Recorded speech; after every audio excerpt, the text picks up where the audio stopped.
Welcome back to Joe Stunner Boxing. Jesse Bam Rodriguez knocks out Fernando Martinez in the 10th round.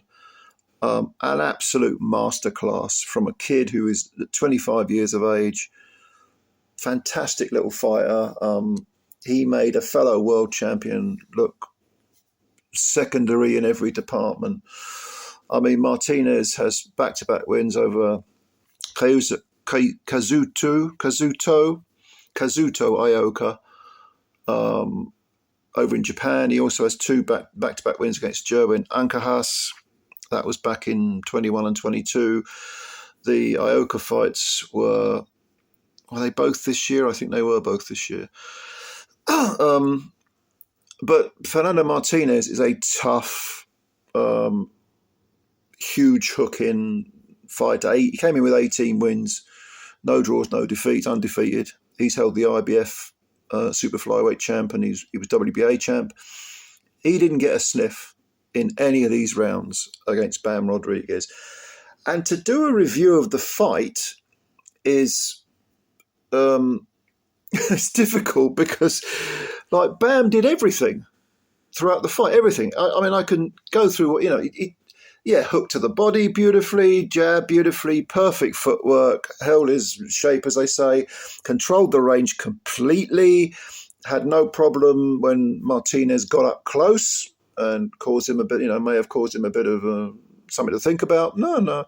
Bam, completely confident, lovely punches to the body, punched first, punch when Martinez wasn't expecting it. Bam is a southpaw, Martinez is orthodox. Bam just has every punch, every move that you can think of. And he showed, if not all of it, then damn near all of it in this one particular fight. He's just a great little fighter, a really terrific little fighter. And without question, I think, what would you put him top 5 pound for pound? I mean, when you think of pound for pound fighters, we got, Usyk, Crawford, Inoue, Bivol, then Bam, maybe? Would that be a top 5? I don't know. That'd probably be my top 5. And fair play to Martinez. I mean, he took his lumps. He took some punishment, this guy did. It was really quite shocking to look at. He was just getting a crap beaten out of him. But never stopped trying. And like I say, you don't get many straight punches from Martinez. It's all hooks and aggression and front forward stuff. Absolute food for Bam. I mean, made to measure. Bam at no point did he back off. I mean, he beat Martinez at his own game. He bloodied his nose and mouth by the 3rd or 4th round. Martinez's nose was probably broken. There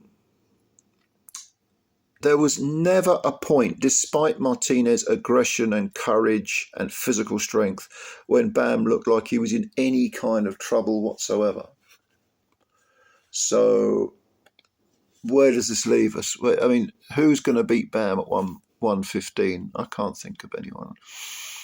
There is talk of him going up to fight Inoue, 2 divisions. I think that's a stupid idea. I hate this weight jumping bullshit. Clean out your division and then move up sensibly. And, let's stop with this bloody nonsense about, having to fight names simply because they are big names. I don't, I want to see a guy do the old Marvin Hagler thing, clean out the division and dominate. And if you genuinely outweigh the division, okay, go for it. No problem with that. But I don't like this weight jumping thing. Now, of course, Bam has already done that, as we know, because he's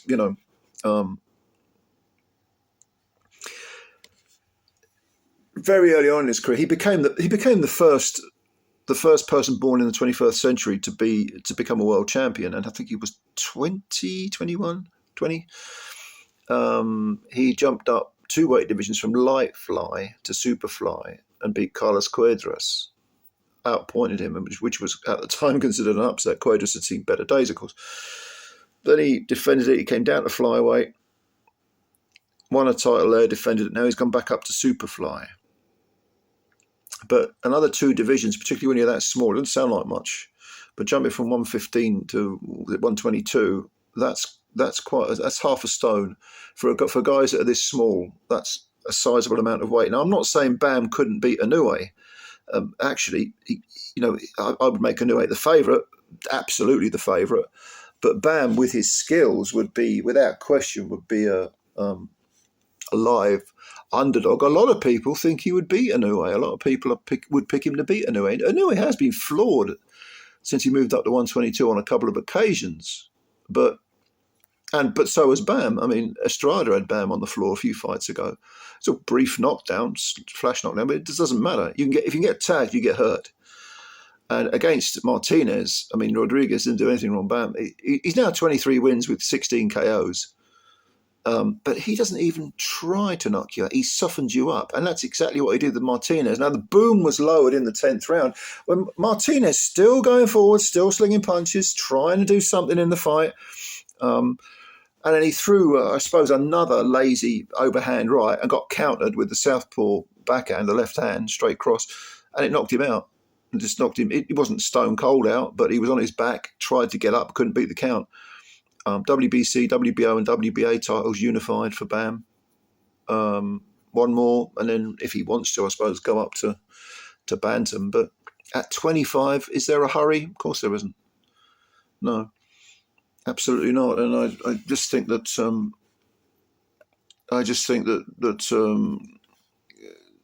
this guy is a top 5 pound for pounder. That's a terrific little fighter, so mature, so poised, so skillful. He's a threat, you know what I mean? I think the IBF belt's the only one he's got to collect, and that's held by Perez. What's the guy's name? Is it Wilfred Perez or something like that? I don't think I've seen him fight. Is he Mexican? I can't remember offhand. But look, listen, I'm telling you now, Bam Rodriguez is going to be undisputed at Superfly.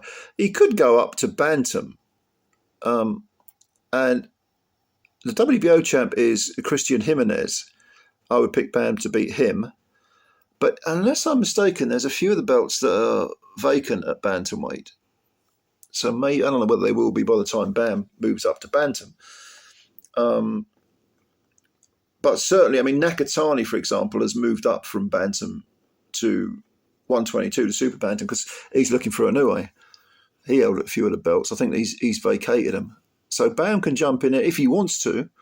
But why not stick around for at least one more fight at Superfly, unify the division, become undisputed? That's a hell of a thing to have in the record books, but what a little fighter, what a great little fighter he is. Tell me what you think of Bam Rodriguez. There isn't a lot more to say about the fight because he just beat the shit out of the guy. A very, very game Martinez, but sadly, Martinez didn't win a minute of any round. And he is not a bad fighter. He is a good, as the two fights in Japan and the 2 fights with Ankansar. I fucking get these names right. Ankajas. He had back-to-back fights with Ankajas and Ioka. And he showed a lot in those fights. But against Bam Rodriguez, completely outclassed. So tell me what you think about Bam Rodriguez. Where's he going? How far can he go? I mean, if he stays on the straight and narrow, he looks like a shoo-in for the Hall of Fame. But let me know. Opinions, please leave them. And thanks for watching the video. If you like the video, hit the like button, subscribe to the channel, all that good stuff. Spread the word about Joe Stunner Boxing. You know the drill. Thank you very much, ladies and gentlemen. I'll catch you later. Bye for now.